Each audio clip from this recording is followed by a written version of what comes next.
mon pote Tariq là, ça y est, tout le monde là. Il y a de nouveaux variants qui est en train de monter en puissance, il est en train de tous nous mettre en ras-ras. Tous ceux qui l'attrapent sont dans le mal, sachez-le.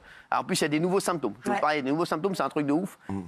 Tu vois, il y a des trucs sur les doigts de pied, en dessous des yucks. Bon, vous allez voir. On a Robert Sebag qui va venir avec nous voir dans un instant, infectiologue à la Pitié Salpêtrière, qui viendra nous en parler. Regardez, le nouveau variant. Il arrive, il monte en puissance, ce tarbat. Allons-nous repartir 3 ans en arrière et revivre la même situation cauchemardesque de 2020 ? Nous sommes en guerre. L'ennemi est là, invisible, insaisissable, qui progresse. C'est en tout cas ce que commencent presque à craindre certains spécialistes aujourd'hui, en cause l'apparition d'un nouveau variant qui se propage à vitesse grand V et qui semble amener avec lui de nouveaux symptômes dont la perte de l'ouïe et des jambes qui pourraient devenir bleues chez certaines personnes contaminées. Il faut avoir des réflexes. Encore une fois, le masque, c'est banal quand on a des symptômes.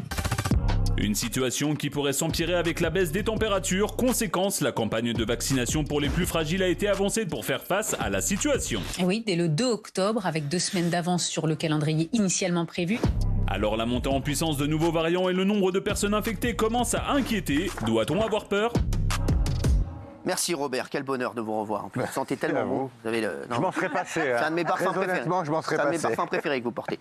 Infectiologue à la Pitié Salpêtrière, on va parler de Covid et de retour. Ça y est là. Il n'a jamais arrêté. Il a toujours circulé avec des taux extrêmement faibles, en particulier l'été, mais enfin, des spécialistes, on a vu des gens avec des formes peu sévères. Mais là, à partir du moment où vous avez un virus qui circule, il peut muter. Et là, effectivement, avec le climat, les gens ne se protègent pas. Mais moi, je ne veux pas être catastrophique, si vous voulez. C'est vrai qu'il y a une montée en puissance. Ouais. Alors, comme on teste beaucoup moins, on n'a pas les mêmes résultats qu'on avait avant. C'est-à-dire que là, vous savez que l'alerte à l'époque, c'était 50 cas pour 100 000 habitants. Là, on est autour de 20 pour 100 000 habitants, mais comme on teste très très peu.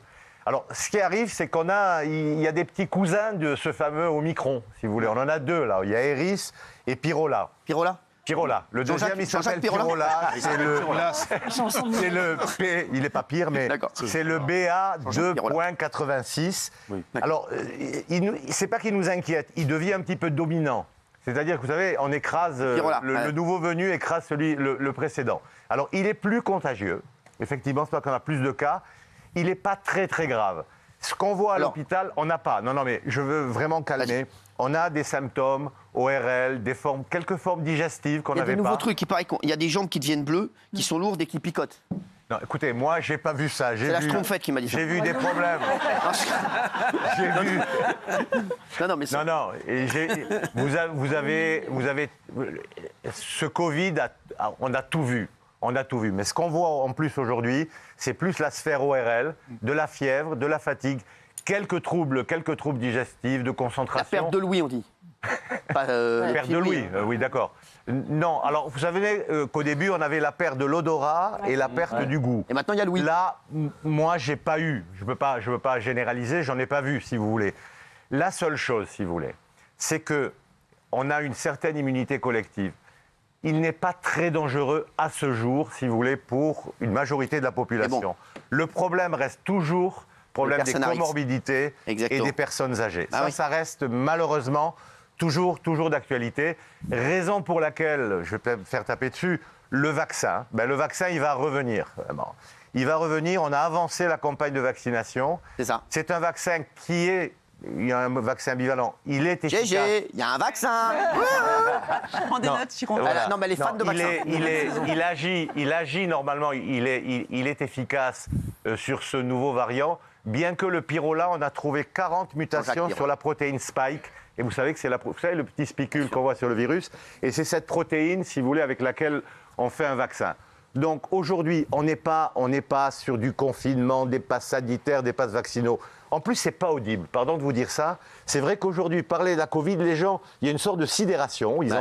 Ils veulent plus en entendre parler. Après. Sauf que le bon sens. Je vois de plus en plus de gens qui l'ont, moi. Oui, mais tout à fait. Mais moi, je vous confirme. Comme on teste moins, on n'a pas une photographie de la réalité, si vous voulez. Mais le bon sens fait que si. T'as le Covid, tu sors. C'est chaud là. J'ai entendu quelqu'un là qui a éternué un truc de fou. Que si on est positif, le bon sens fait qu'on doit porter un masque, en particulier dans des milieux fermés, dans les transports en commun. Ça, c'est une responsabilité que les gens doivent avoir. Il n'y a pas d'obligation, il faut être malgré tout prudent. Et comme on va avoir en même temps, si vous voulez, ce virus, il va devenir habituel, il va devenir saisonnier, comme on avait dans le passé 4 coronavirus. C'est-à-dire qu'on aura la grippe et on aura le Covid une fois par an en automne. C'est pour ça qu'on est en train de faire des recommandations sur un vaccin à la fois Covid et grippe. Moi, je préconise ne pas les faire en même temps, parce que s'il arrive quoi que ce soit, on saura au moins lequel des deux est valide. Donc j'attends 8 jours, si vous voulez, en général, entre la vaccination contre la grippe et contre la Covid. Il faut savoir que l'immunité, elle diminue avec le temps, en particulier chez les personnes âgées. Et ma recommandation de médecin, si vous voulez, c'est qu'à partir de 65 ans, autour de 65 ans, on doit faire un rappel à l'automne.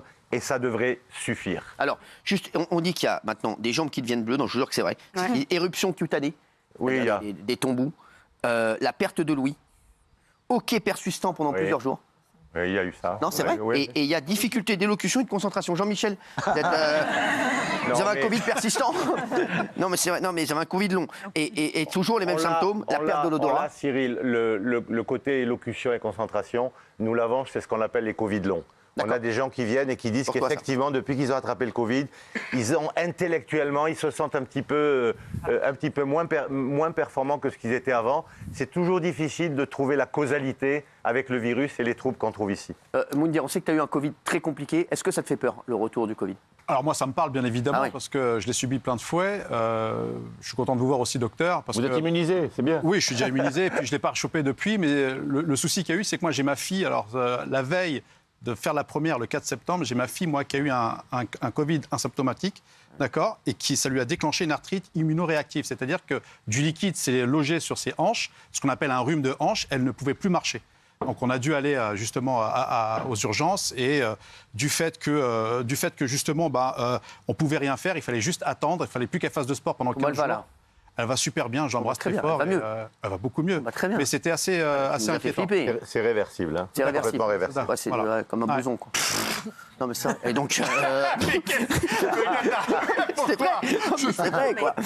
Donc, il faut aller se faire vacciner pour vous, encore. Les enfants. Je répète que la recommandation, elle est en particulier chez les personnes après 65 ans, parce qu'on sait qu'avec l'âge, si vous voulez, il y a le système immunitaire est moins performant et qu'il y a une baisse de l'immunité qui se fait au bout de 6 mois. Donc, la recommandation, elle est là. Bien entendu, on regarde et on va de plus en plus tester, donc on saura quelle est la réalité. On va faire ce qu'on appelle des séquençages pour savoir exactement est-ce que c'est le pyrola qui est dominant ou est-ce que l'Eris est toujours là puisque c'était le précédent. Est-ce qu'il y en a un nouveau? Et ça, c'est extrêmement important. Et de tester à chaque fois, être sûr que les vaccins qui sont disponibles sont efficaces. Mais je rappelle, Cyril, qu'il y a un traitement aujourd'hui et que chez les personnes âgées, il y a un médicament qui s'appelle le Paxlovid. Le Paxlovid, oui, c'est un traitement, il existe depuis quelques mois. Paxlovid, P-A-X. Lovid, L-O-V-I-D. Boîte de nuit. Voilà, ce sont des comprimés. On dirait un nom d'une boîte. Tu viens en Pax ou pas ce soir? Non, j'essaye d'être sérieux. Il y a Jean-Jacques Pirola qui passe. Oui, et donc... Le Paxlovid est un médicament efficace qu'on prescrit pendant 5 à 6 jours, à 2 comprimés par jour, et il est extrêmement efficace chez les personnes dès qu'ils ont contracté un Covid, en particulier à partir d'un certain âge. C'est important, hein. C'est important. Ça, c'est une vraie info. Paxlovid, oui. Merci. Merci. Oui, il est tout à fait valide et disponible dans notre pays. Merci Robert Sebag, infectiologue à la Salpêtrière. C'est toujours un bonheur de vous avoir. Merci d'avoir été là. Merci à vous. Vous avez eu la vraie info Paxlovid, je ne connaissais pas. Voyez pas. Quelqu'un connaissait ici? Ça m'étonne pas. À tout de suite, toute beauté.